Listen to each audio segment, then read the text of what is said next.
বাংলাদেশ সরকার সশস্ত্র বাহিনীকে যেমন সেনাবাহিনী, নৌবাহিনী এবং বিমান বাহিনীকে প্রদত্ত বিশেষ নির্বাহী ম্যাজিস্ট্রেসি ক্ষমতা অতিরিক্ত ২ মাস অর্থাৎ ৬০ দিন বাড়িয়েছে।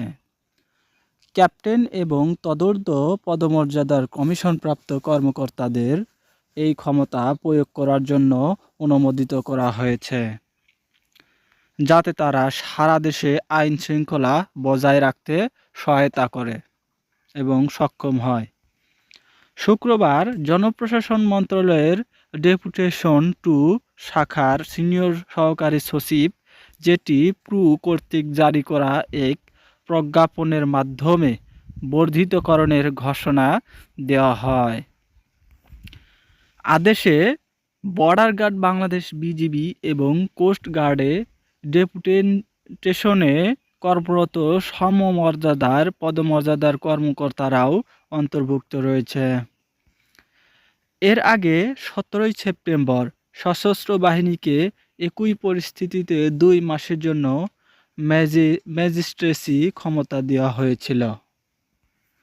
জনস্বার্থে এবং রাষ্ট্রপতির নির্দেশে জারি করা সর্বশেষ বিজ্ঞপ্তিতে বলা হয়েছে যে ফৌজদারি কার্যবিধি ১৮৯৮ এর ধারা ১২(১) এবং ১৭ এর অধীনে ক্ষমতাগুলি বাড়ানো হয়েছে।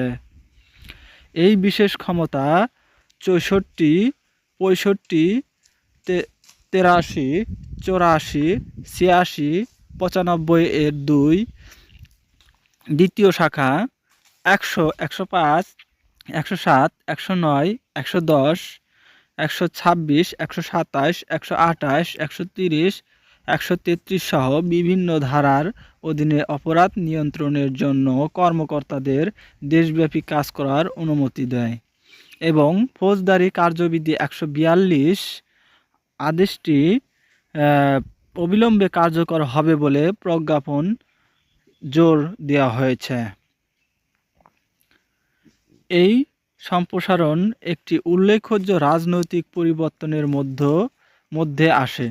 সরকারি চাকরিতে কোটা সংস্কার আন্দোলনকে কেন্দ্র করে ছাত্র জনতার ব্যাপক বিক্ষোভের পর গত ৫ই আগস্ট আওয়ামী লীগ সরকার ক্ষমতাচ্যুত হয়। ৪ই আগস্ট নোবেল বিজয়ী অর্থনীতিবিদ ডক্টর মোহাম্মদ ইউনূস একটি অন্তর্বর্তীকালী সরকারের নেতৃত্ব গ্রহণ করেন। অস্থিরতা নিয়ন্ত্রণে আওয়ামী লীগ সরকার সেনাবাহিনী মোতায়েন এবং ১৯ জুলাই দেশব্যাপী কারফিউ জারি করে। এরপর থেকে আইন শৃঙ্খলা নিয়ন্ত্রণে সেনাবাহিনী মোতায়েন রয়েছে। ১৭ সেপ্টেম্বর দেওয়া প্রাথমিক ২ মাসের ম্যাজিস্ট্রেসি ক্ষমতা শনিবার ১৬ নভেম্বর শেষ হতে চলেছে।